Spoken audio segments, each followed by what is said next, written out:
అందరికీ వందనాలండి. ప్రభువును రక్షకుడైన యేసుక్రీస్తు వారి పుణ్యనామాన కూడి వచ్చిన మీ అందరికీ కూడా వందనాలు తెలియజేస్తున్నాను. ఇప్పుడు మనం వాక్య భాగాన్ని చదువుకున్నాం. మనందరూ బైబిల్ తెరిచి మొదటి తిమోతి పత్రిక 4వ అధ్యాయము 2వ వచనం చదువుకున్నాం. తిమోతి రాసిన మొదటి పత్రిక 4వ అధ్యాయము 3వ వచనం చదువుకున్నామండి. ఆ అబద్ధికులు వాత వేయబడిన మనస్సాక్షి గలవారే చాలండి. చిన్న ప్రార్థన చేసుకున్నాం. స్తోత్రం దేవా, స్తోత్రం తల్లి, మహాపరిశుద్ధులైన మాట తండ్రి, నీకు వందనాలు, స్తోత్రాలు చెల్లిస్తున్నాం. ప్రభావ సమయంలో చదవబడిన వాళ్ళు వాక్యాన్ని దీవించండి, ఆశీర్వదించండి, తిరుగు నడిపించండి. దేవా అల్పురాలైన జ్ఞాపకం చేసుకుని ప్రభావ అయ్యా నీ మాటలు నాకు అందించండి. అయ్యా తను ఏ మాటలు మాకు నేర్పించబోతున్నారు పరిశుద్ధాత్మ తండ్రి జ్ఞాపకం సహాయం దయచేసి నీ శక్తి గల మాటలు, జీవం గల మాటలు అందరూ అర్థం చేసుకుని దాని ద్వారా జీవించే వాక్యాన్ని నాకు అందరికీ కలిగజేసి సమయాన్ని చేతులకు అప్పగిస్తుండగా మహిమ ఘనత ప్రభావం మీరే పొందుకోమని యేసు పరిశుద్ధనామమున అడిగి వేడుకుంటున్నాం. పరలోకమందున్న పరమ తండ్రి, ఆమేన్. ఇక్కడ ఏం రాస్తున్నారండి? ఆ అబద్ధికులు వాత వేయబడిన మనస్సాక్షి గలవారే. ఎవరండి వాళ్ళు? అబద్ధికులు ఎలా ఉన్నారు? వాత వేయబడిన మనస్సాక్షి. ముందే చెప్తున్నాడు వాళ్ళు అబద్ధికులే. మంచివారని చెప్తున్నారా? మంచివారు వాత వేయబడిన మనస్సాక్షి గలవారని చెప్తున్నాడండి. అబద్ధికులు ఎక్కడుంటారో తెలుసా మీకు? అబద్ధికులు ఎక్కడుంటారు? అగ్నికుండంలో లిస్ట్ ఉంటుంది ప్రకటన గ్రంథంలో. అగ్నిగుండంలో ఉండే వాళ్ళ లిస్టులో అబద్ధికులు కూడా ఉంటారండి. ఈ అబద్ధం ఆడేవారు ఎక్కడుంటారు? అగ్నిగుండంలో ఉంటారు. ఇక్కడ ఏం చెప్తున్నాడు? అబద్ధికులు వాత వేయబడిన మనస్సాక్షి గలవారే. వాత వేయబడిన మనస్సాక్షి. ఈ అంత్య దినాలలో, ఈ కడవరి దినాలలో అనేక మంది ఎలా ఉంటున్నారు అంటే అబద్ధికులుగా ఉంటున్నారు. ఇంకెలా ఉంటున్నారు? వాత వేయబడిన మనస్సాక్షి గలవారే ఉంటున్నారు అని చెప్తున్నాడండి. నిజమే, రక్షింపబడిన వారు అనేక మంది మనం చూసినట్లయితే కనుక దేవుని విశ్వాసులు, దేవుని బిడ్డలు కూడా ఎలా ఉంటున్నారు? వాత వేయబడిన మనస్సాక్షి గలవారే ఉంటున్నారు. అయితే వాత వేయబడిన మనస్సాక్షి అంటే ఏంటి? వాత తెలుసండి మీకు? వాత ఏంటి? వాత ఎవరైనా చిన్నపిల్లల మాట లేదనుకో ఏం చెప్తారు?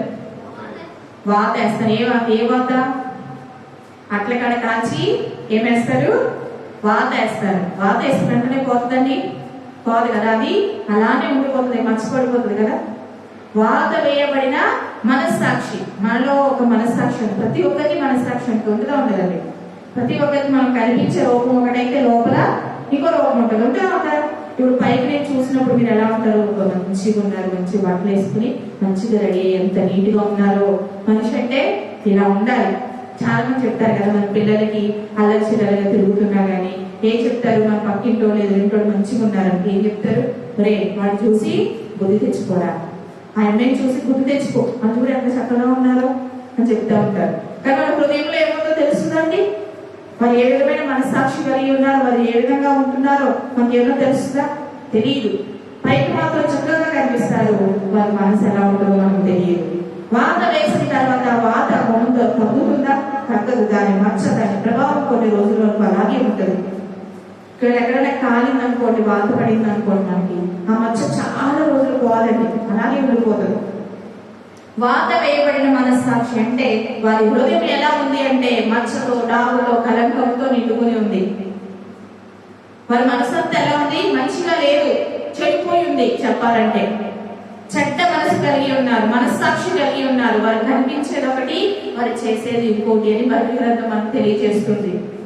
ఈ సమయంలో వాత వేయబడిన మనస్సాక్షి అంటే ఏంటో మనం చూసుకుందాం.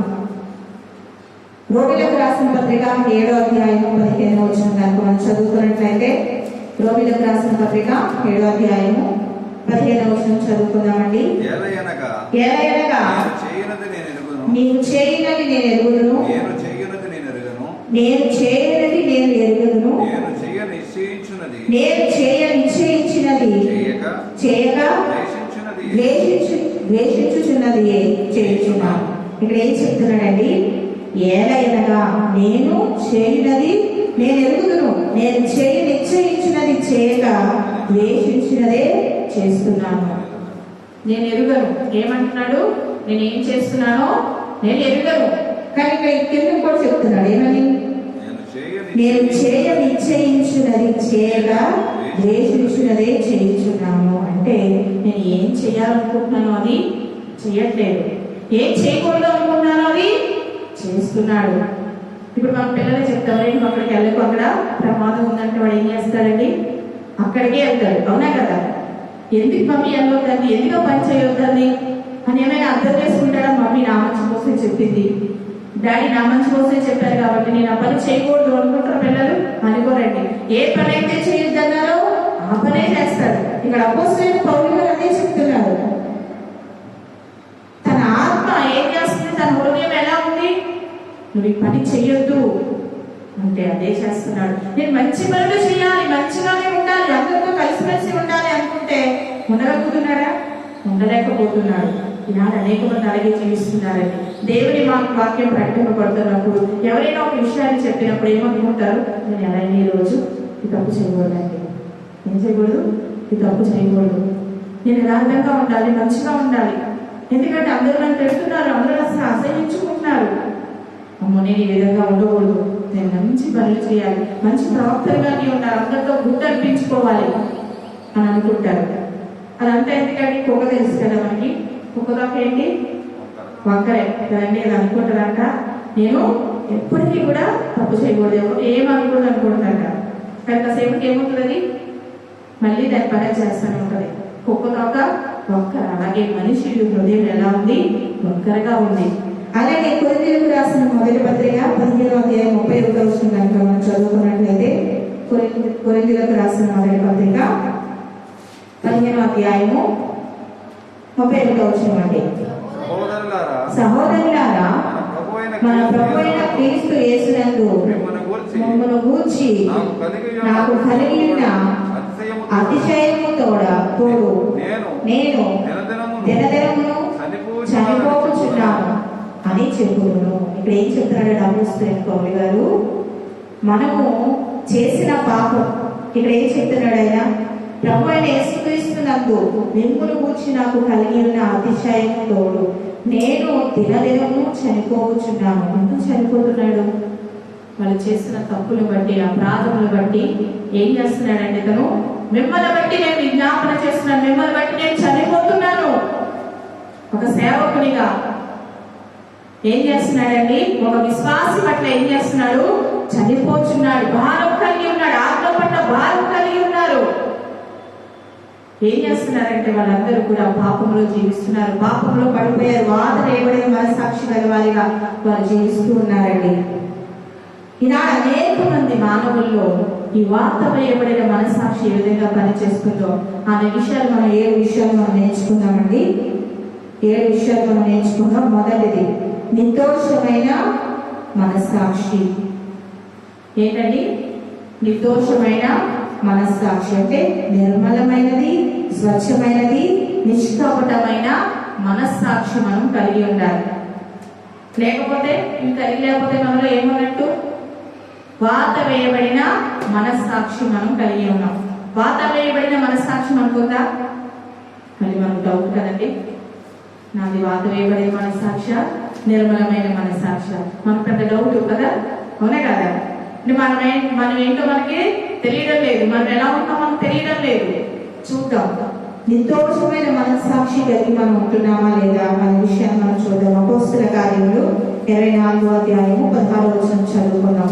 అపోస్తల కార్యములు 24వ అధ్యాయము 16వ వచనం అండి. ఈ విధమున నేనును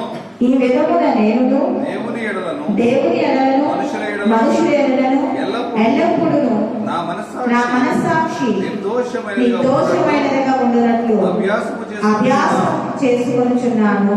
హల్లెలూయా. ఇక్కడ ఏం చెప్తున్నాడండి? దేవుని ఎడల మనుషుల ఎడల నిర్దోషమైన మనస్సాక్షి కలిగి ఉండాలి. ఎలా ఉండాలి ఒక విశ్వాసి? అక్కడ చెప్తున్నాడు. మనం చదువుకున్నాం కదండి, ఏం కలిగి ఉండాలి? మళ్ళీ చెప్పండి, ఏం కలిగి ఉండాలి? ఈ విధమున నేను దేవుని ఎడలను మనుషుల ఎడలను ఎల్లప్పుడూ నా మనస్సాక్షి నిర్దోషమైనదిగా అంటే నేను చెప్తానండి, దేవుని ఎడల మనుషుల ఎడల నిర్దోషమైన మనస్సాక్షి కలిగి మనం ఉండాలి. ఉంటున్నారా? మొదటిగా ఎవరి ఎడల ఉండాలి? దేవుని ఎడల నిర్దోషమైన మనస్సాక్షి. అంటే మనం చేయు ప్రతి క్రియలు కూడా ఎవరి దగ్గర ఒప్పుకోవాలి? దేవుని దగ్గర ఒప్పుకోవాలి. నిర్దోషంగా, ప్రభువా నాలో ఈ పాపం ఉంది, నాలో ఈ తప్పు ఉంది, నాలో ఈ అపరాధం ఉంది, నేను ఈ తప్పు చేశాను, నేను ఈ నేరం చేశానని ఎవరి దగ్గర ఒప్పుకోవాలి? నిర్దోషంగా దేవుని దగ్గర మొదటిగా ఒప్పుకోవాలి. ఒప్పుకుని విడిచిపెట్టే వాడికి ఏముంటుందండి? ఒప్పుకుని విడిచిపెడితే ఏముంటది? ఒప్పేసుకున్నాం దేవుడి దగ్గర, విడిచిపెట్టేసాం అనుకోండి, మనకి ఏముంటుంది తెలుసా? జీవితం ఉంటుంది. ఉంటుందా? ఉంటుందా? ఒప్పుకుని విడిచిపెట్టేసాం అనుకో, దేవుడు బలా నమ్మకమైన మంచి దాసుడా అంటారు. ఓకే, ఒప్పుకుని విడిచిపెట్టకుండా అదే పాపం చేస్తూ, అదే తప్పు చేస్తూ, అదే అపరాధం చేస్తూ మనం జీవించామనుకోండి, మనకి ఏముంటుందో తెలుసండి? ఏముంటుంది? శిక్ష ఉంటుంది. ఒకసారి తెలియక తప్పు చేసావు, కొన్ని దెబ్బలే. నీకు తెలుసు తప్పని, తెలిసి మళ్ళీ తప్పు చేసామనుకో, అనేకమైన దెబ్బలు పడతాయండి. ఎన్ని దెబ్బలు? అనేకమైన దెబ్బలు. అందుకే ఒక్కసారి మనం తప్పు చేసామనుకోండి, దేవుడి ఎదురుకి వెళ్ళి, ప్రభా నేను తప్పు చేశానని ఒప్పుకుంటే, నిర్దోషంగా ఒప్పుకుంటే, ఆయన మన తప్పులన్నీ క్షమిస్తాడు. యథార్థంగా ఉండాలి మనం. ఎందుకంటే దేవుడు సమస్తమును ఏం చేస్తున్నాడు? తేరి చూస్తున్నాడు. సమస్తం ఆయనకు తెలుసు. మనం ఎక్కడ దాక్కున్నా ఆయనకు తెలుసు. కొండల్లో దాక్కున్నా, లోయలో దాక్కున్నా, మనం చీకట్లో దాక్కున్నా కానీ ఆయన మనం చూడగలరండి. అందుకే ఆయన దగ్గరకు వచ్చినప్పుడు ఎలా ఉండాలి? నిర్దోషమైన మన సాక్షి కలిగి మనం ఉండాలి. ఇంకొకరి దగ్గర ఎక్కడ ఉండాలి? దేవుని ఎడల మనుషుల ఎడల కూడా మనము నిర్దోషంగా ఉండాలి. మనం పనిచేసే చోట్ల, మనం ఎక్కడైతే పని చేస్తున్నామో, ఎక్కడైతే మనం ఉద్యోగం చేస్తున్నామో, అక్కడ ఎలా ఉండాలి? మనుషుల ఎదుట నిర్దోషంగా ఉండాలి. మనం అనుకుంటాం, నా యజమాని నన్ను చూడరు కదా. చూస్తాడండి? యజమానులు నన్ను చూస్తారా? చూడరు కదా, నన్ను చూడరు కదా. నేను ఏమైనా చేయొచ్చు, ఏదైనా చేయొచ్చు, నేను ఏ తప్పైనా చేయొచ్చు, ఏ పొరపాటైనా చేయొచ్చు, కానీ నా యజమానికి తెలియదు కదా అని చెప్పి మనం తప్పు చేసామనుకోండి, మన యథార్థంగా ఉన్నట్లా? నిర్దోషిగా ఉన్నట్లా? ఉన్నట్టు కాదండి. ఎందుకంటే దేవుడు అప్పుడు కూడా మనం చూస్తాడు. మనుషుల దయను మనము దేవుని దయని ఎలా ఉండాలి? వర్ధిల్లాలి. దేవుని దయను పొందుకోవాలి, మనుషుల దయను కూడా పొందుకోవాలి. మనం అనుకుంటాం కదా, మనుషులే కదా, మనము వాళ్ళని లక్ష్య పెట్టాలా, మనం లక్ష్య పెట్టాలా అనుకుంటాం. కానీ మనుషుల దగ్గర మనం ఎలా ఉండాలి? దయను పొందుకోవాలి. మనుషుల దగ్గర నుంచి సాక్ష్యం పొందుకోవాలి. ఈ వ్యక్తి ఏదైనా ఒక పని అప్పచెప్పానంటే ఏం చేస్తాడు? నమ్మకంగా చేస్తాడు. చాలా నమ్మకంగా ఉన్నాడు. తిమోతి గారు అపోస్తలుడైన పౌలు గారి దగ్గర ఎలా ఉన్నాడు? నమ్మకంగా పని చేశాడండి. విశ్వాసంతో ఉన్నాడు, నిరీక్షణతో ఉన్నాడు. చెప్తాడు అపోస్తలుడైన పౌలు గారు, నీ తల్లి అయినా యునేకేలోను, నీ అవ్వ అయిన లోయలోను నేను విశ్వాసం చూశాను. తిమోతి, నువ్వు విశ్వాసంలో ఎలా ఉన్నావు? ముందు వరుసలో ఉన్నావు. విశ్వాసంలో తిమోతి ఎలా ఉన్నాడు? విశ్వాసంలో ముందు వరుసలో ఉన్నాడండి. మనం కూడా విశ్వాసంలో ముందు వరుసలో ఉండాలి. మంచి మనస్సాక్షి కలిగి ఉండాలి. దేవుని ఎదుట, మనుషుల ఎదుట నిర్దోషమైన మనస్సాక్షి, మంచి పనులు చేస్తే యథార్థమైన ప్రవర్తన కలిగి మనం జీవించాలి. అటువంటి మనస్సును దేవుడు ఇష్టపడతాడు. అటువంటి ఏ వ్యక్తిని దేవుడు ఇష్టపడతాడండి? నిర్దోషంగా లేకపోతే, మన పనిలో, మన ప్రవర్తనలో, మన ఆలోచనలో, మన తలంపుల్లో యథార్థత లేకపోతే, నిర్దోషత్వం లేకపోతే మనం శిక్షకు గురవుతాము. దేవుని దయని మనం పొందుకోము, మనుషుల దయని మనం పొందుకోము. దేవుని కోపానికి మనము వారసులు అవుతాం. దేవుని కోపానికి వారసులు అవుతామండి. మనం ఎవరికి వారసులము? పరలోకానికి వారసులము. దేవుని కోపానికి మనం వారసులు అయితే మనం ఎక్కడ ఉంటాం? నరకానికి మనం వెళ్తామండి. నరకానికి వెళ్దాం. ఎంత ప్రయాసపడి, ఎంత బ్రతికి మనం ఎక్కడ జీవిద్దాం? నరకంలో జీవిద్దామా? నిర్దోషమైన మార్గంలో దేవుని ఇష్టమైనట్లుగా మనుషులు ఎదుట యథార్థంగా మనం జీవించినట్లయితే దేవుని ఎదుట గొప్ప సాక్ష్యాన్ని మనం పొందుకోగలుగుతాం. అలాగే తిమోతి రాసిన మొదటి పత్రిక 3వ అధ్యాయం 9వ వచనం కూడా చదువుదామండి. తిమోతి రాసిన మొదటి పత్రిక 3వ అధ్యాయము 9వ వచనం కూడా చదువుదాం. విశ్వాస మర్మమును పవిత్రమైన మనస్సాక్షితో గైకొని వారై ఉండవలెను. ఇక్కడ ఏం చెప్తున్నాడు? విశ్వాస మర్మమును పవిత్రమైన మనస్సాక్షి మనస్సాక్షితో గైకొనిన వారై ఉండవలెను. విశ్వాస మర్మము పవిత్రమైన మనస్సాక్షితో మనం జీవించాలి. అపోస్తలుడైన పౌలు గారితో చెప్తున్నాడు, తిమోతితో చెప్తున్నాడు పౌలు గారు. ఏం చెప్తున్నారు? మళ్ళీ చదువుదామండి. విశ్వాస మర్మము వీటి వలన ఏం కలుగుతుందండి? విశ్వాసం కలుగుతుంది. విశ్వాసం ఒక మర్మము. విశ్వాస మర్మము పవిత్రమైన మనస్సాక్షితో పవిత్రముగా జీవించాలి. మన విశ్వాసం ఎలా ఉండాలి? పవిత్రంగా ఉండాలి. అందరూ విశ్వాసంతో ఉంటారండి. ఏమైనా విశ్వాసం గుడ్డిగా నమ్మేస్తూ ఉంటారు. అవునా కదా? గుడ్డిగా నమ్ముతారు. ఒక వ్యక్తిని గుడ్డిగా నమ్మేస్తారు. ఎంతగా నమ్ముతారంటే వాళ్ళు మోసం చేసేసినా కానీ వాళ్ళు తెలియనంతగా వాళ్ళు నమ్ముతారు. అంత విశ్వాసం ఉంటుంది. కానీ ఆ విశ్వాసంలో కూడా ఎలా ఉండాలి? పవిత్రంగా ఉండాలి. నీ విశ్వాసం పరిశుద్ధంగా ఉండాలి, పవిత్రంగా ఉండాలి. గుడ్డిగా నమ్మేస్తే నష్టం ఎవరికి కలుగుతుందండి? మనకే కలుగుతుంది. అందుకే మనం జ్ఞానంతో ఆలోచించాలి. ఎవరు పడితే వారిని నమ్మేయకూడదండి. ఎవరు పడితే వారి పని అప్పగించకూడదు. మంచి మనస్సాక్షి గలవారు ఎవరు? మంచి ప్రవర్తన గలవారు ఎవరు? దేవుని ఎదుట, మనుషుల ఎదుట ఎలా ప్రవర్తిస్తున్నారో విశ్వాసంతో, విశ్వాస మర్మముతో, పవిత్రతతో మనము జీవించాలి అని చెప్తున్నాడు. ఇంకోటి ఏం చెప్తున్నాడు? అదే అపోస్తల కార్యాలు 23వ అధ్యాయము 1వ వచనం చదువుకున్నాము. అపోస్తల కార్యాలు 23వ అధ్యాయము 1వ వచనం చదువుదామండి. పౌలు మహాసభవారిని తేరుచూచి, సహోదరులారా, నేను నేటి వరకు కేవలము మంచి మనస్సాక్షి గలవాడనై దేవుని ఎదుట నడుచుకొనుచుంటినని చెప్పాను. హల్లెలూయా, హల్లెలూయా. మంచి మనస్సాక్షి కలిగి దేవుని యొద్ద నడుచుకోవాలి. అపోస్తలుడైన పౌలు గారు అదే చెప్తున్నాడు. ఏం చెప్తున్నాడు? మహాసభ వారిని తేరు చూచి, అక్కడ అనేక మంది ఉన్నారండి. అనేక మంది దగ్గర ఏం చెప్తున్నాడు? సహోదరులారా, నేను నేటి వరకు, ఈ రోజు వరకు కూడా ఎలా ఉన్నాడు? కేవలం మంచి మనస్సాక్షి గలవాడిగా ఉన్నాను. ఎంతమంది చెప్తున్నారు ఈరోజు? నేను మంచి మనస్సాక్షి కలిగి ఉన్నానండి, నిర్దోషంగా నేను ప్రవర్తిస్తున్నానండి, యథార్థంగా నేను జీవిస్తున్నానండి, దేవుని ఎడల, మనుషుల ఎడల నేను పవిత్రంగా, పరిశుద్ధంగా నేను ఉంటున్నానండి, విశ్వాసంగా ఉంటున్నానండి, మంచి మనస్సాక్షి గలవాడిగా నేను జీవిస్తున్నానండి. చెప్పగలుగుతున్నామా? చెప్పలేకపోతున్నాం. ఇక్కడ అనేక మంది జన సమూహం వచ్చారు. ఈనాటి వరకు, ఈ రోజు వరకు, ఈ క్షణం వరకు నేను మంచి మనస్సాక్షి కలిగి ఉన్నాను. ఆ సాక్ష్యాన్ని మనం చెప్పాలని దేవుడు ఆశపడుతున్నాడు. చెప్పగలుగుతున్నామా? మంచి మనస్సాక్షి లేదు. వాత వేయబడిన మనస్సాక్షి గల వారిగా మనం జీవిస్తున్నాం. వాత వేయబడిన మనస్సాక్షిని తీసివేసి మనం ఎలా ఉండాలి? మంచి మనస్సాక్షి, మంచి సైనికుని వలె మంచి మనస్సాక్షి గల వారిగా ఉండాలని దేవుడు ఆశపడుతూ ఉన్నాడండి. రెండోదిగా చూద్దాం. మొదటిదేంటి? నిర్దోషమైన మనస్సాక్షి. రెండోది విశ్వాసం.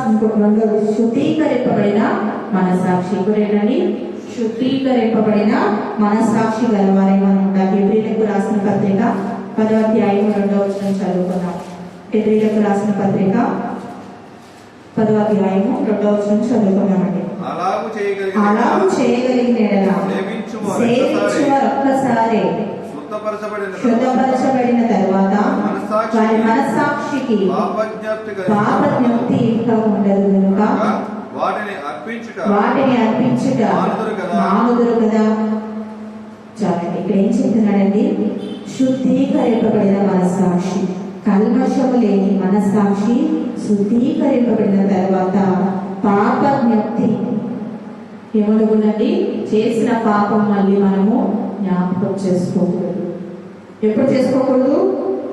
కల్మషం లేని మనస్సాక్షి శుద్ధీకరింపబడిన తర్వాత, అంటే మన పాపములు, మన అపరాధములు, మన తప్పులు, మన దోషములు అన్నీ కూడా ఒప్పుకొని శుద్ధీకరింపబడిన తర్వాత మనం ఏం చేయకూడదు? మళ్ళీ దాన్ని జ్ఞాపకం తెచ్చుకోకూడదు.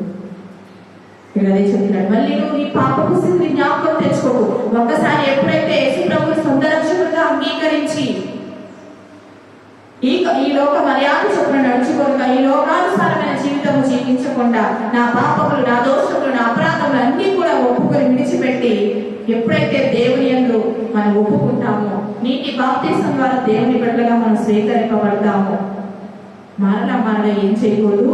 ఆ పాప జీవితాన్ని, లోకంలో ఉన్న పాపం అంతటినీ కూడా మళ్ళీ మనం ఏం చేసుకోకూడదు? జ్ఞాపకం చేసుకోకూడదు. జ్ఞాపకం చేసుకుంటే ఏమవుతుందండి? మాట్లాడుకుని ఏమవుతుంది? తెలియనప్పుడు చేశారనుకో ఏమవుతుంది? కొన్ని దెబ్బలే. తెలియక చేస్తే దేవుడు క్షమించేస్తాడు. ప్రభా నేను తెలియక చేశాను ప్రభా. ఒకసారి ఒప్పుకున్నావు, విడిచిపెట్టేసావు, మళ్ళీ పాపం చేసావు, మళ్ళీ జ్ఞాపకం తెచ్చుకున్నావు. ఏమంటాడు దేవుడు? పోలే పోలే అంటాడండి. మనం తెలియకుండా చేస్తే ఒప్పుకుంటే విడిచిపెట్టు మనం క్షమిస్తాడు, కానీ తెలిసి చేస్తే ఆయన ఒప్పుకోడు. శిక్షకు మనము పాత్రులు అవుతాం. మళ్ళీ ఆ పాపాన్ని జ్ఞాపకం చేసుకో. ఒకసారి శుద్ధీకరింపబడిన తర్వాత మళ్ళీ ఆ పాపపు ఆలోచన హృదయంలోనికి రానియొద్దు అని చెప్తున్నాడండి. మానవ పాపము శుద్ధీకరింపబడాలి. మనం శుద్ధీకరించడానికి మనుష్య కుమారుడు లోకానికి వచ్చాడు. పాపముని విడిపించి పవిత్రులుగా చేయడానికి ఆయన లోకానికి వచ్చాడు. కాబట్టి మనం ఎప్పటికప్పుడు ప్రతిదినం ఏం చేసుకోవాలి? మన హృదయాన్ని శుద్ధీకరించుకోవాలి. ఉదయం లేచిన మొదలుకొని రాత్రి పడుకునే సమయం వరకు ఎన్నో విధాలుగా మనం పాపంలో జీవిస్తూ ఉంటాం. మాటల ద్వారా, చూపుల ద్వారా, క్రియల ద్వారా, ఆలోచనల ద్వారా, మన నడవడికల ద్వారా ఎన్నో విధాలుగా పాపం మనల్ని వెంటాడుతూ ఉంటుంది. మనం ఏం చేయాలంటే రాత్రి పడుకునే సమయంలో ఏ రోజుకి ఆ రోజు మనం శుద్ధీకరించుకోవాలి. దేవుని ఎదుట మనం ఏం చేయాలి? మంచి మనస్సాక్షి గలవారిగా మనం ఏం చేయాలి? మనం దేవునికి అర్పించుకోవాలి, ఒప్పుకోవాలి దేవుని సన్నిధిలో. మనం ఏం చేస్తాం తెలుసా అండి? ఆదివారం దేవుని మందిరానికి వెళ్తాం కదా. అప్పుడు ఆదివారం దేవుని మందిరానికి వెళ్ళినప్పుడు బలలో మనము చేయి వేస్తాం కదా. చేయి వేసినప్పుడు బలలో ఎలా చేయి వేయకూడదు? అయోగ్యంగా మన బలలో చేయి వేయకూడదు, యోగ్యంగా చేయి వేయాలి. కాబట్టి నేను చేసిన తప్పులు, అపరాధములు అన్నీ కూడా నేను ఒప్పుకొని విడిచిపెట్టేసి నేను బలలో చేయి వేద్దాం అనుకుంటాం. కానీ అది తప్పండి. ఏ రోజుకి ఆ రోజు మనం శుద్ధీకరింపబడాలి. మన హృదయం ఏ రోజుకి ఆ రోజు మనకు శుద్ధ హృదయంగా ఉండాలండి. ఏ రోజుకి ఆ రోజు, ఏ రోజుకి ఆ రోజులే వాయిదా వేయకూడదు. రేపు చూసుకుందాం, ఎల్లుండి చూసుకుందాం. ఏ క్షణాన్ని మనం ఉంటామో ఊడిపోతామో మనకు తెలియదు. ఏ రోజు చేసిన తప్పు ఏ రోజుకి ఆ రోజు మనం ఒప్పుకుని విడిచిపెట్టేయాలి. మళ్ళీ ఆ తప్పు మన జీవితంలో చేయకుండా, మరలా మనలోకి రాకుండా మనం ఏం చేయాలి? విడిచిపెట్టేసి మంచి మనస్సాక్షి గలవారిగా మనం జీవించాలని ప్రభు దేవుడు మనం కోరుకుంటున్నాడండి. అలాగే యెషయా గ్రంథం 1వ అధ్యాయం 18వ వచనం కనుక మనం చదువుకున్నట్లయితే, యెషయా గ్రంథము 1వ అధ్యాయము 18వ వచనం అండి. యెహోవా ఈ మాట సెలవిచ్చుచున్నాడు, రండి మన వివాదము తీర్చుకుందుము. మీ పాపములు రక్తము వలె ఎర్రనివైనను అవి హిమము వలె తెల్లబడును. కెంపు వలె ఎర్రనివైనను అవి గొర్రెబొచ్చు వలె తెల్లనివగును. హల్లెలూయా. ఇక్కడ ఏం చెప్తున్నాడండి? మనస్సాక్షిని శుద్ధీకరించుకోవాలి. ఎలాగా? మీ పాపములు యెహోవా సెలవిస్తున్నాడు. ఏమని? మీ పాపములు రక్తము వలె ఎర్రనివైనవి. అంటే మన పాపములు రక్తం ఎలా ఉంటుందని? ఎర్రగా ఉంటుంది. ఎవరైనా ఇష్టపడతారా? రక్తం గ్లాస్ లో పోసుకుంటే ఆత్మకి తాగుతారండి. ఎందుకని? ఇప్పుడు రక్తాన్ని చూడగానే భలే ఉందండి, ఇంకా చూస్తారా? రక్తం కనిపిస్తుంటే భయం కదా అందరినీ. చూస్తామా? ఇష్టపడతాం ఎవరైనా? మన పాపములు రక్తం వలె ఎర్రనివైనవి కూడా ఏం చేస్తానంటాడండి? అవి హిమం వలె తెల్లగా చేస్తాను. మీ పాపము ఎంత ఘోరముగా ఉన్నా, మీరు ఎంత దుర్మార్గులైనా, ఎంత దుష్టులైనా, ఎంత నీచమైన స్థితిలో మీరున్నా కానీ మీ స్థితిని ఏం చేస్తానంటున్నాడు? బాగు చేస్తాను, మంచిగా చేస్తాను. తెలుపులు ఇష్టపడిన వారు ఎవరైనా ఉంటారండి? తెలుపులు ఇష్టపడిన వారు ఎవరైనా ఉంటారా? ఎవరు ఉంటారండి? తెలుపు అందరికీ ఇష్టమే. ఆ తెలుపు ఎంత స్వచ్ఛంగా ఉంటుందో, ఎంత నిర్మలంగా ఉంటుందో, ఎంత అందంగా ఉంటుందో మన హృదయము అంత అందంగా ఉండాలని దేవుడు ఆశపడుతున్నాడు. మన పాపములన్నీ కూడా ఎరుపు దేనికి సాధిస్తామండి? ఎరుపు మనం ఎక్కువగా దేనికి వాడతారు? డేంజర్ కదా. డేంజర్ వాటికి ఎరుపు వాడతారు. ఎరుపు మనం ఎక్కడైనా రైల్వే స్టేషన్ ట్రైన్ వెళ్తున్నా కానీ, ఎక్కడైనా బస్సు మధ్యలో రోడ్ మీద కానీ ఎరుపు క్లాత్ మనం ఇలా పెట్టామనుకోండి, ఏం చేస్తారు? వెంటనే ఆగిపోతారు. వెళ్తారా? వెళ్ళరండి. అది డేంజర్కు సూచన, అపాయంకు సూచన. ఎరుపు ఎవరు ఇష్టపడరు. కానీ నువ్వు అపాయ స్థితిలో ఉన్నా, నువ్వు ప్రమాదకరమైన స్థితిలో ఉన్నా, నా దగ్గరికి రా, ఒప్పుకో. నేను శుద్ధీకరించి హిమము కంటే తెల్లగా చేస్తాను. మన హృదయం ఎలా చేస్తానంటున్నాడు? తెల్లగా చేస్తానంటున్నాడు. మళ్ళీ అనేక మంది చూసినప్పుడు మనం అందరికి ఇష్టపడతామా? ఇష్టంగా ఉంటామో ఉండము? అప్పుడు మనం తెల్లగా ఉన్నాం అనుకోండి, స్వచ్ఛంగా ఉన్నాం అనుకోండి, అందరితో మంచిగా మాట్లాడుతూ, ప్రేమతో మాట్లాడుతూ, సంతోషంగా ఉన్నాం అనుకోండి, అందరు ఏమంటారు? మనల్ని మాట్లాడతారా? మనతో స్నేహం చేస్తారా? చేయరా? చేస్తారు. ఎర్రగా ఉన్నాయనుకో మన పాపములు, కోపంతో మండిపోతూ, అసహించుకుంటూ, చేదరించుకుంటూ, డామ్ డీమని గంతులేస్తూ, అరుస్తూ, కేకలేస్తూ ఉన్నాం అనుకోండి, వామ్మో వీడి దగ్గరికి వెళ్ళకూడదు, చాలా డేంజర్ రా బాబు, వీటితో మాట్లాడే కంటే నోరు మూసుకోవడం అయ్యి, మీ నోట్లో నోరు పెట్టే కంటే నోరు మూసుకోవడం అయ్యమని చెప్పి ఎవరు మన జోలికి రారండి. మనం ఎలా ఉండాలి? నిర్మలమైన మన సాక్షి గలవారిగా ఉండాలి. మన పాపాలు ఎప్పటికప్పుడు శుద్ధి చేసుకోవాలి, ఒప్పుకొని విడిచిపెట్టేయాలి, తుడి చేసుకోవాలి. అప్పుడు దేవుడు ఏమో కంటే తెల్లగా చేస్తానని చెప్తున్నాడు. ఇంకేం చెప్తున్నాడండి? కెంపు వలె ఎర్రని వలెను, అవి బొగ్గు బొచ్చు వలె తెల్లవి అవును. కెంపు కూడా ఎలా ఉంటుందండి? ఎర్రగా ఉంటాయి. ఎర్రవి అయిన కెంపు అంత విస్తారమైన పాపాలు నువ్వు చేసినప్పటికీ కూడా, ఎంతో నీ పాపాలు ఎంతో ఎత్తున్నప్పటికీ కూడా ఏం చేస్తానంటాడండి? బొగ్గు బొచ్చు వలె తెల్లగా చేస్తాను. మంచి మనసు నీకు ఇస్తాను, మంచి స్వభావాన్ని నీకు ఇస్తాను. ఎప్పుడు ఇస్తానని చెప్తున్నాడు? ఎప్పుడు ఇస్తానని చెప్తున్నాడు? మనం ఒప్పుకుని విడిచిపెడితే, శుద్ధీకరింపబడాలి. అంతేగాని చేసిన పాపాలన్నీ ఒప్పుకుని మళ్ళీ మళ్ళీ జ్ఞాపకం చేసుకుంటూ, మళ్ళీ అదే పాపం చేస్తూ, మళ్ళీ అదే తప్పు చేస్తూ ఉంటే మనం క్షమించడండి. ఒక్కొక్కళ్ళు ఉంటారు, ఎప్పుడు చూసినా మాడు మొహం వేసుకుని ఉంటారండి. అంటారు అసలు మొహం చూస్తే వేగా లేచదు, ఎప్పుడు చూసినా బాధతో సూరమంటా ఉంటారండి. దేవుడు అలా ఉండమని చెప్తున్నాడా? సంతోషంగా మనం ఉండాలి. మనం అందరితో సంతోషంగా కనిపించాలి.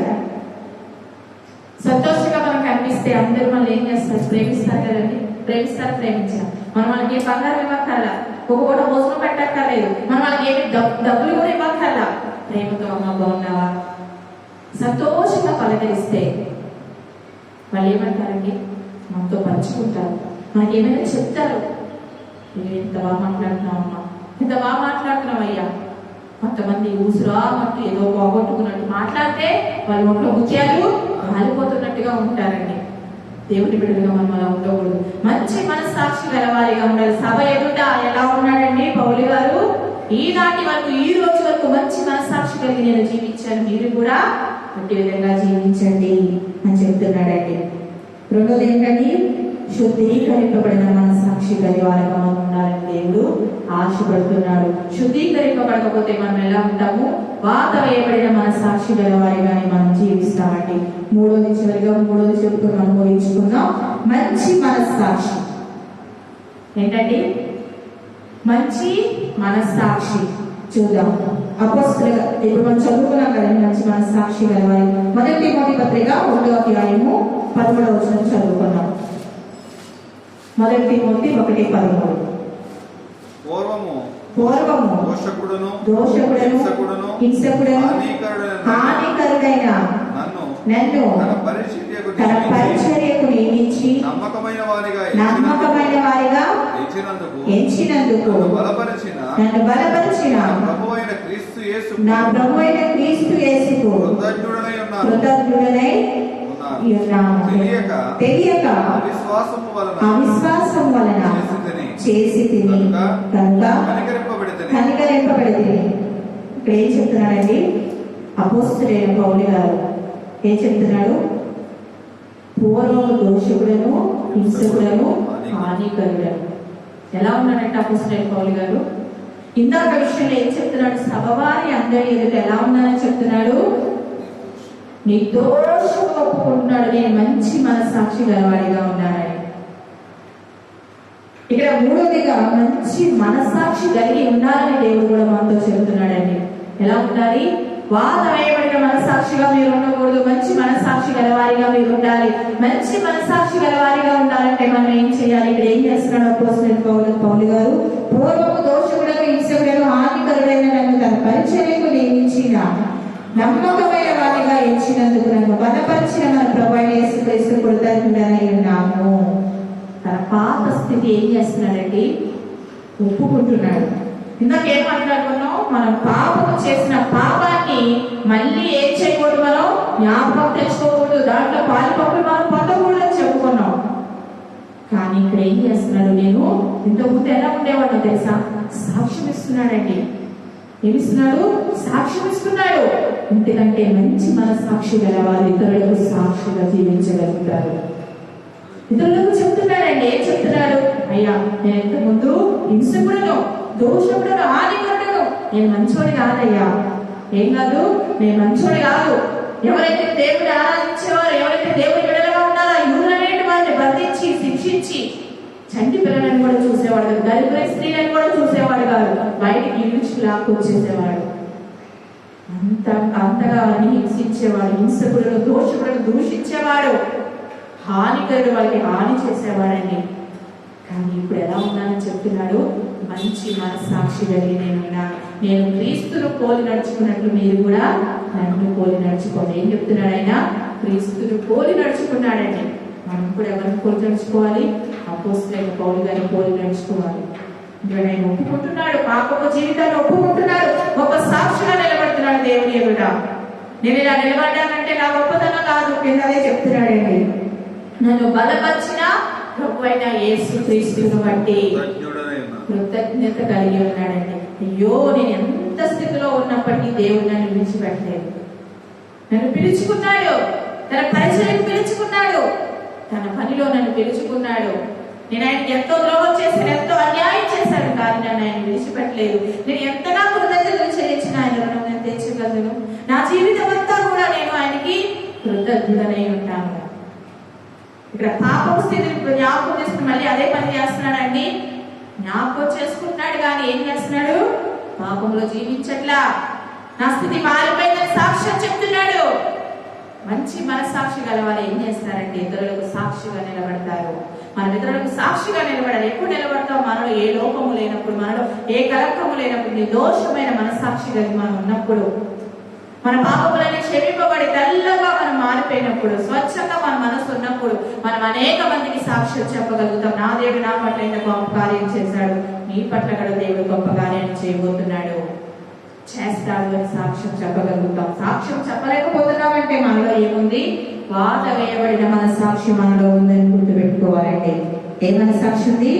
వాత వేయబడిన మన సాక్షి. కొరింథీయులకు రాసిన 2వ పత్రిక 4వ అధ్యాయము 2వ వచనం చదువుకుందాం. కొరింథీయులకు రాసిన 2వ పత్రిక 4వ అధ్యాయము 2వ వచనం చదువుకుందామండి. అయితే కుయుక్తిగా నడుచుకొనకయు దేవుని వాక్యమును వంచనగా బోధింపకయు సత్యమును ప్రత్యక్షపరచుట వలన ప్రతి మనుష్యుని మనస్సాక్షి ఎదుట మమ్మును మేమే దేవుని సమ్ముఖమందు మెప్పించుకొనుచు అవమానకరమైన రహస్య కార్యములను విసర్జించి ఉన్నాము. హల్లెలూయా, హల్లెలూయా. ఇక్కడ ఏం చెప్తున్నాడు? ఫస్ట్ వచనంలో చూస్తే, కాబట్టి పరిచర్య పొందినందున కరుణింపబడిన వారమై అధైర్యపడము, అయితే కుయుక్తిగా నడుచుకొనకయు దేవుని వాక్యములు వంచనగా బోధింపకయు. ఏం చెప్తున్నాడండి? కుయుక్తిగా నేను ఉండకుండా, దేవుని వాక్యమును వంచకుండా చక్కగా బోధిస్తూ సత్యమును ఏం చేస్తున్నాడు? ప్రత్యక్షపరచుట వలన ప్రతి మనుష్యుడు ఏం చేయాలి? మనస్సాక్షి ఎదుట ఎవరికి వారిగా దేవుని సముఖమందు వారి పాపములు, అపరాధములు, దోషములు అన్ని కూడా ఏం చేయాలి? ఒప్పుకోవాలి. రహస్యముగా చేస్తున్న ప్రతి పాపమును దేవుని ఎదుట మేము ఒప్పుకుంటున్నాం, మీరు కూడా ఒప్పుకోండి. అప్పుడే మీరు మంచి మనస్సాక్షి గలవారిగా ఉంటారు. వాత వేయబడిన మనస్సాక్షి గలవారిగా ఉంటే ఏమి ప్రయోజనం? వాత వేయబడిన మనస్సాక్షిగా ఉంటే పాత స్వభావంతోనే, పాత ఆలోచనతోనే, పాత తలంపులతోనే ఉంటే ఏమి ప్రయోజనం? ఒప్పుకోండి, రాకుండా ఒప్పుకోండి, దేవుని సన్నిధిలో ఒప్పుకోండి. దేవుని వాక్యానుసారమైన జీవితం జీవించడానికి దేవుని ఎదుట మీ రహస్య పాపములన్నీ ఒప్పుకొని విడిచిపెట్టండి. ఏం చేయాలి? ఒప్పుకొని విడిచిపెడితే ఎలా ఉంటాం? మంచి మనస్సాక్షి గలవారిగా మనము జీవించగలుగుతాం. ఎన్నైనాయండి? ఎన్ని చెప్తానని చెప్పాను? 7. ఎన్నైని? మొదటిదేంటి? నిర్దోషమైన మనస్సాక్షి గలవారిగా ఉండాలి. రెండోది శుద్ధీకరింపబడిన మనస్సాక్షి గలవారిగా ఉండాలి. మూడోది మంచి మనస్సాక్షి గలవారిగా ఉండాలి. చెప్పుకుందామా, ముగించుకుందామా? ఇంకేమున్నాయి? చెప్పేసుకుందామా, ముగించుకుందామా? చెప్పుకుందామండి, ముగించుకుందామా? చెప్పుకుందామా? 4వది మేల్కొనిన మనస్సాక్షి.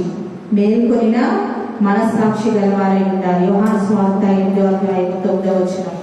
యోహాను సువార్త 8వ అధ్యాయము 9వ వచనం చదువుకుందాం. 8వ అధ్యాయము 9వ వచనం. వారామాట విని పెద్దవారు మొదలుకొని చిన్నవారి వరకు ఒకరి వెంట ఒకడు బయలుదేరి వెళ్ళేది. యేసు అక్కడే మిగిలేను. ఆ స్త్రీ మధ్యన నిలబడి ఉండేను. హల్లెలూయా. ఇక్కడ ఏం చెప్తున్నాడండి? వారు ఆ మాట విని పెద్దవారు మొదలుకొని చిన్నవారి వరకు, అంటే ఇక్కడ పైన కనుక మనం చదువుకున్నట్లయితే మనకు అర్థమవుతుందండి. ఒక పాపాత్మురాలైన ఒక స్త్రీని తీసుకొచ్చారండి కొంతమంది పెద్దలు. ఏం తీసుకొచ్చారు? ఒక పాపాత్మురాలైన స్త్రీని తీసుకొచ్చారు. 7వ వచనం చదువుదామండి. 7. వారు ఆయనను పట్టు వదలక 4వ వచనం దగ్గర నుంచి చదువుదామంటే అర్థమవుతుంది. బోధకుడా, ఈ స్త్రీ వ్యభిచారం చేయుచుండగా పట్టబడేను. అట్టి వారిని రాళ్ళు నుండి చంపవలనని ధర్మశాస్త్రంలో మోషే మనకు ఆజ్ఞాపించెను కదా. అయినను నీవేమి చెప్పుచున్నావని ఆయన అడిగి. చాలండి. ఇక్కడ వ్యభిచారంగా పట్టబడిన ఒక స్త్రీని యేసు ప్రభు దగ్గర తీసుకొచ్చి నిలబెట్టి ఏం చేస్తున్నారు? మీరు శిక్షించు. ఎందుకంటే ధర్మశాస్త్రం వ్యభిచారం చేయబడిన స్త్రీని ఏం చేయమని చెప్పింది? రాళ్ళతో కొట్టి చంపేమేమంది. కాబట్టి మేము నువ్వు చంపించు ప్రభు అని చెప్పి యేసు ప్రభు దగ్గర తీసుకొచ్చి నిలబెట్టారండి.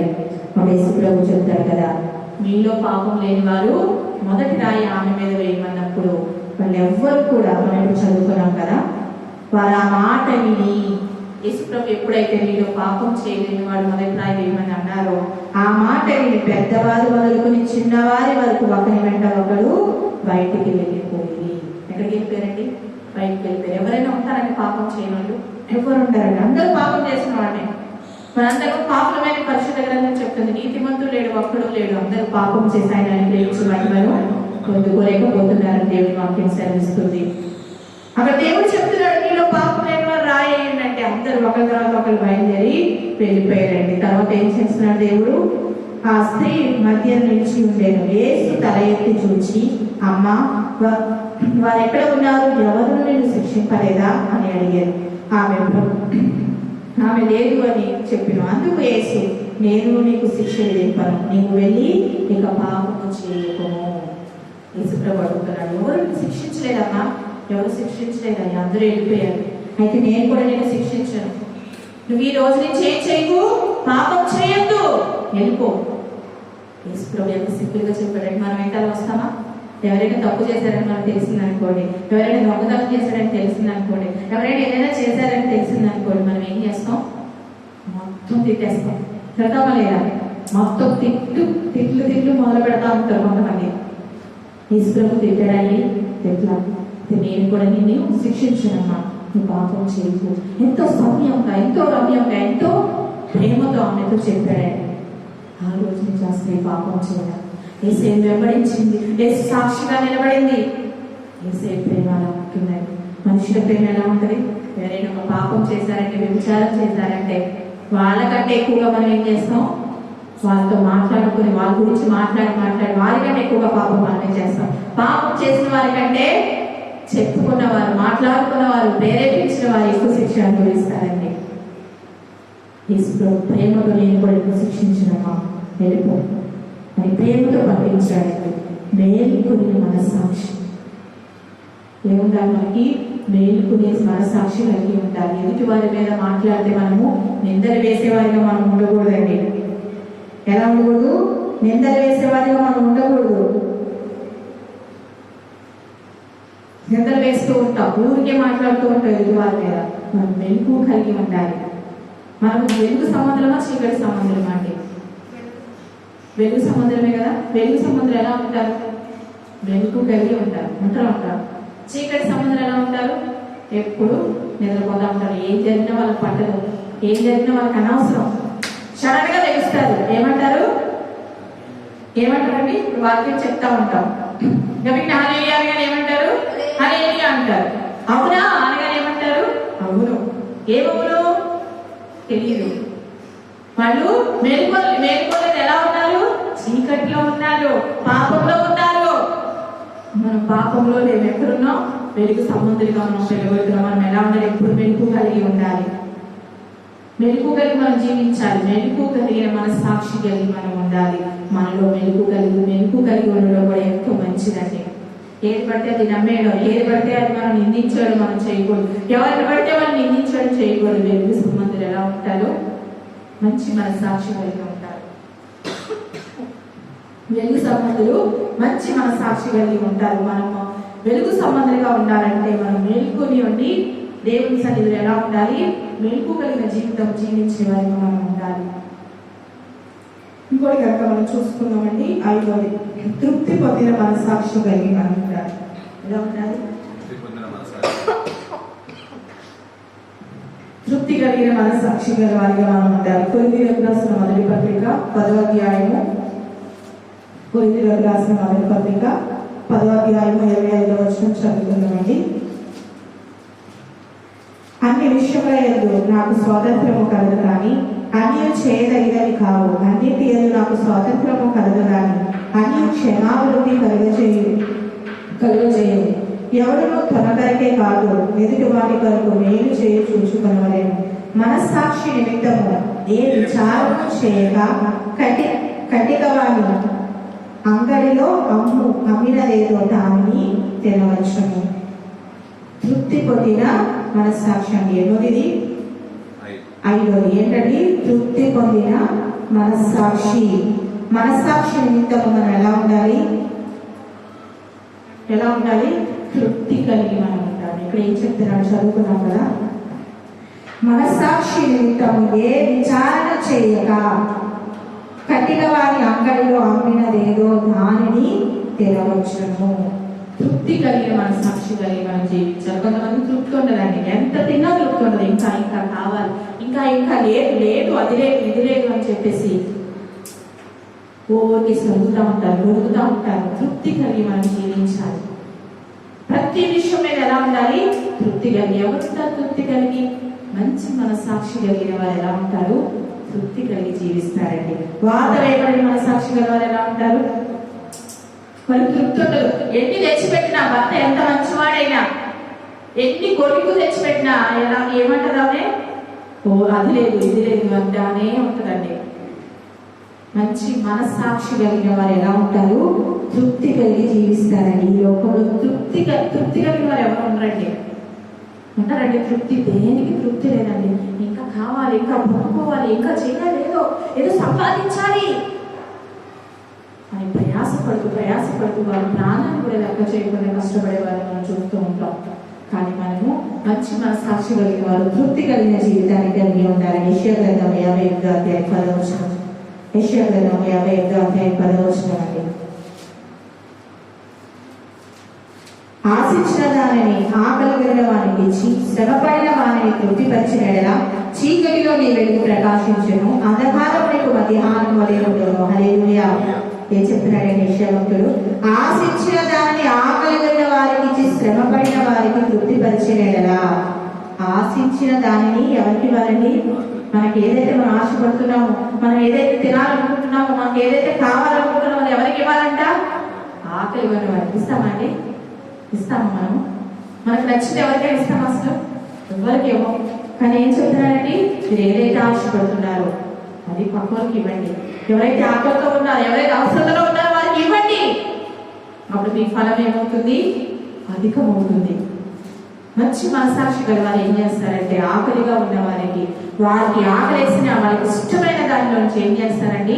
ఇతరులకు సహాయం చేస్తారు. అదే చెప్తున్నాడండి. ఆశించిన వారికి ఆకలి కొనిన వారికి ఇచ్చి శ్రమపడిన వారిని తృప్తిపరచాలి. ఎవరైతే శ్రమపడుతున్నారో వారిని ఏం చేయాలంట?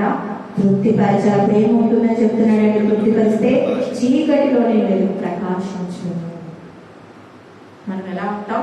చీకటి సంబంధులుగా ఉంటాం, వెలుగు సంబంధుల వలె ప్రకాశిస్తూ ఉంటాం. అంధకారం లేక ఎలా ఉంటుంది? మధ్యాహ్నం వలె ఉంటుంది. అంధకారంలో ఏముంటుందండి? అంధకారం ఎలా ఉంటుంది? చీకటిగానే ఉంటుంది కదండి. ఏం కనిపించదు. కానీ అంధకారంలో మనం ఉన్న, శ్రమలో ఉన్న, ఇరుకులో ఉన్న మరి ఎలా ఉంటుంది? మధ్యాహ్నం ఎలా ఉంటుందండి? మధ్యాహ్న సమయంలో మనం బయటకి ఎలా ఉంటుంది? వెలుతురు అంతా కూడా మంచిగా ఉంటుంది. ఎండ, వెలుతురు, గాలి అంతా కూడా సమానంగా ఉంటది. మనం అంధకారంలో ఉన్న, చీకటిలో ఉన్న, ప్రమాదంలో ఉన్న మధ్యాహ్నం వల్ల మనం ఎలా ఉంటాం? ప్రకాశిస్తాము.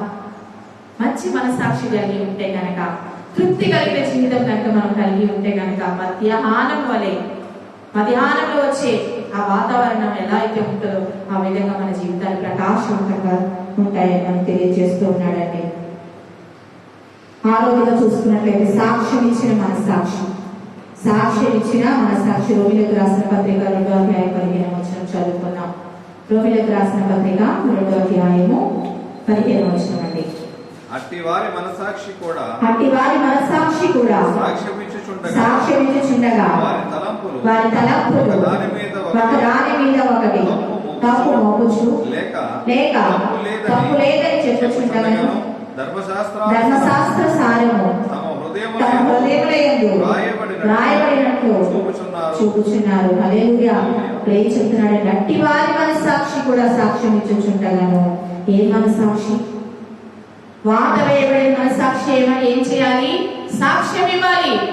మార్పు చెంది నిర్దోషముగా శుద్ధీకరింపబడి మంచి మనసాక్షి కలిగి, తృప్తి కలిగిన జీవితం కలిగి, మెలుగు కలిగి మనం ఏం చేయాలి? సాక్ష్యం ఇచ్చేవారిగా మనం ఉండాలి. ఇస్తున్నామా సాక్ష్యం? ఇక్కడదే చెప్తున్నాడు 15వ వచనంలో, సాక్ష్యం ఇచ్చుచుండగా. మంచి మనసాక్షి ఏం చేస్తాడండి? మంచి మనసాక్షి గలవాడు సాక్ష్యం ఇస్తాడు. ఒకటి తప్పు మోపుచు లేక తప్పు లేదని చెప్పుచుండగాను ధర్మశాస్త్ర సారం తమ హృదయంలో ఎందు రాయబడినట్లు చూపుచున్నాడు. దేవుని వాక్యం ఎవరి హృదయంలో అయితే ఉంటుందో, దేవుని వాక్యానుసారం ఎవరైతే నడిపింపబడతారో వారు ఏం చేస్తారు? సాక్ష్య జీవితం కలిగి జీవిస్తారు. మనం బ్రతికి ఉన్నామంటే మన క్రియలు, మన ఆలోచనలు మంచిగా ఉంటే అందరూ ఏమంటారు? శభాష్, మంచి అతను చాలా మంచి కార్యాలు చేస్తాడు, మంచి పనులు చేస్తాడు. మనం చనిపోయామనుకోండి ఏమంటారు? అతను చాలా మంచోడండి అంటారా? అంటారు. చాలా మంచి పనులు చేశాడండి, ఎంతమందికి సహాయం చేశాడు, ఎన్ని దాన ధర్మాలు చేశాడు, నేను ఎప్పుడు వాళ్ళ ఇంటికి వెళ్ళినా ఎంత మంచిగా మాట్లాడుతాడండి. చెప్తారా? చెప్పరా? సాక్ష్యం. అదే మన చెడ్డ వాళ్ళు మనకు వారు వేయబడిన మన సాక్ష్యం మనలో ఉందనుకోండి, మనం ఎలా ఉంటాం? మన పాపాలు ఎలా ఉంటాయి? ఇంత చెప్పుకున్నాం, ఎలా ఉంటాయి? ఎర్రగా ఉంటాయి. మనం చూడగానే అందరూ దూరంగా వెళ్ళిపోతారు, మన దగ్గరికి ఎవరు రాదు. డేంజర్, ఇతను ఎవరు? డేంజర్ పర్సన్, ఇతనితో మనం మాట్లాడకూడదు. అప్పుడు ఏ సాక్ష్యం పొందుకుంటాం? మంచి సాక్ష్యం పొందుకుంటామా? చచ్చిపోయాడా? అమ్మయ్య, ఏమైపోయింది? దరిద్రం వదిలిపోయింది అంటారా? అంటారు. అమ్మాయి వీడు బ్రతుకున్నంత వరకు ఎవరికి ఏ మంచి చేయలేదు, దరిద్రం వదిలిపోయింది, కొంప పట్టిన దరిద్రం వదిలిపోయింది అంటారా? అంటారండి. గ్రామానికి పట్టిన దరిద్రం వదిలిపోయింది, దేశానికి పట్టిన దరిద్రం వదిలిపోయింది. ఆ సాక్ష్యం కాదు మనం పొందుకోవాల్సింది, మంచి సాక్ష్యం మనం పొందుకోవాలి. ఎవరు పొందుకుంటారంటే మంచి మన సాక్షి గలవారు. మంచి సాక్ష్యాన్ని పొందుకోగలుగుతాం. మనం ఎన్ని రోజులు జీవించమన్నది కాదండి, చనిపోయిన తర్వాత మనం ఎంత గొప్ప సాక్ష్యాన్ని మనం పొందుకున్నాం అనే విషయాన్ని మనం చూసుకోవాలి. ఈనాడు అనేక మంది బ్రతికి ఉన్నప్పుడే ఏం చేస్తున్నారు? సాక్ష్యాన్ని పోగొట్టుకుంటారు. బ్రతుకున్నప్పుడే మరి సాక్ష్యం నిలవట్లేదు, పోగొట్టుకుంటారా లేదండి? పోగొట్టుకుంటారు. మంచి మనసాక్షి వారు పొందుకోవట్లేదు, పోగొట్టుకున్నారు. దేవుడు ఇచ్చిన అవకాశాన్ని అంతనే కూడా వారు పోగొట్టుకుంటున్నారు. అలా మనం ఉండకూడదు. సాక్ష్యం మనం కాపాడుకునే వారిగా ఉండాలి. చివరిగా అపవిత్రతకు, అవిశ్వాసులకు వారి మనసాక్షి పరిశుద్ధపరచబడాలి. తీతుకు రాసిన పత్రిక 1వ అధ్యాయం 15వ వచనం చదువుకున్నాం. తీతుకు రాసిన పత్రిక 1వ అధ్యాయము 15వ వచనం చదువుకున్నామండి. 15వ వచనం, పవిత్రతలకు అన్నీ పవిత్రములే గాని అపవిత్రులకు, అవిశ్వాసులకు ఏది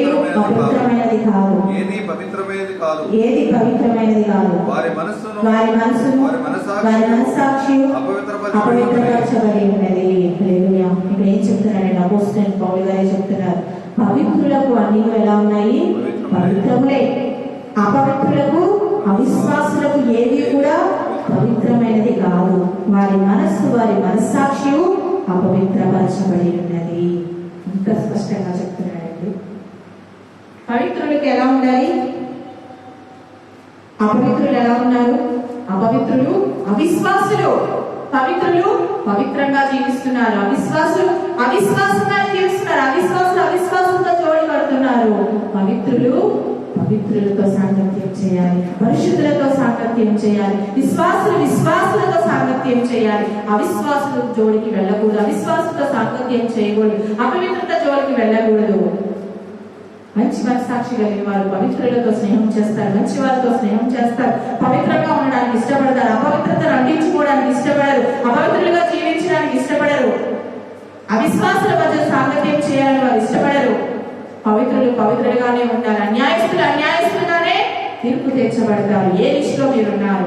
మంచి మనసాక్షి గల వారైతే పవిత్రులతో సాంగత్యం చేస్తారు, విశ్వాసులతో కలిసి జీవిస్తారు. అపవిత్రత వాత వేయబడిన మనసాక్షి గల వారిగా కనుక మీరుంటే అవిశ్వాసులతో మీరు సాంగత్యం చేస్తారు. ఈ సమయంలో, ఈ సాయంకాల సమయంలో ఈ వాక్యం వింటున్న మీరు మనం ఎవరితో సాంగత్యం చేయాలనుకుంటున్నారు? ఏ విధమైన సాంగత్యం చేయాలనుకుంటున్నారు? ఏ విధమైన జీవితాన్ని జీవించాలనుకుంటున్నారు? పవిత్రంగా జీవించాలనుకుంటే ఏం చేయాలి? పవిత్రులతో సాంగత్యం చేయాలి. ఎవరు పరిశుద్ధులు, ఎవరు పవిత్రులు? దేవుడు చెప్తాడు, నేను పరిశుద్ధుని కనుక మీరును పరిశుద్ధులైనండి. ఎవరితో సాంగత్యం చేయాలి? దేవుడితో సాంగత్యం చేయాలి. పరిశుద్ధుడు, పవిత్రుడు, నిష్కలంకుడు, నిర్దోషము లేనివాడు, పాపుల్లో ఏకీభవించకుండా ప్రత్యేకింపబడిన వాడు ఎవరండి? మన ప్రభు అయిన యేసుక్రీస్తు వారు. ఆయనతో కనుక మనం సహవాసం చేస్తే మంచి మన సాక్షి గల వారిగా మనం జీవిస్తామండి. వాత వేయబడిన మన సాక్షులు ఎలా ఉంటారు? అబద్ధికులు. ఎక్కడ ఉంటారు? అగ్నిగుండంలో ఉంటారు.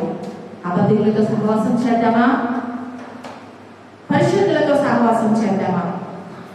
ఈ సమయంలో మనమే నిర్ణయించుకుందామండి. మంచి మన సాక్షి గల వారు ఎవరితో సహవాసం చేస్తారు? పరిశుద్ధులతో సహవాసం చేస్తారు. మళ్ళీ ఒకసారి మాట్లాడుతూ మనం ముగించుకుందాం. మన వాత వేయబడిన మన సాక్షి గలవారిగా మనం ఉందామా? మంచి మన సాక్షి గలవారిగా మనం ఉందామా?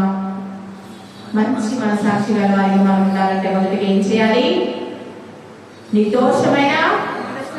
నిర్దోషమైన మన సాక్షి గలవారిగా ఉండాలి. ఇంకా రెండోది శుద్ధీకరింపబడిన వారిగా మనం ఉండాలి. మూడోది మంచి మన సాక్షి గలవారిగా ఉండాలి. 4 మేల్కొనిన వారిగా మనం జీవించాలి. 5 తృప్తి పొందిన వారిగా మనం జీవించాలి.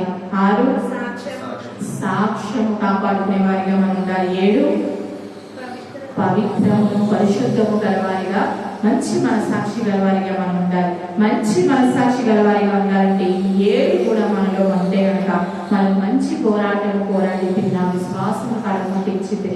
నా కోసం ఏముంచబడి ఉంది?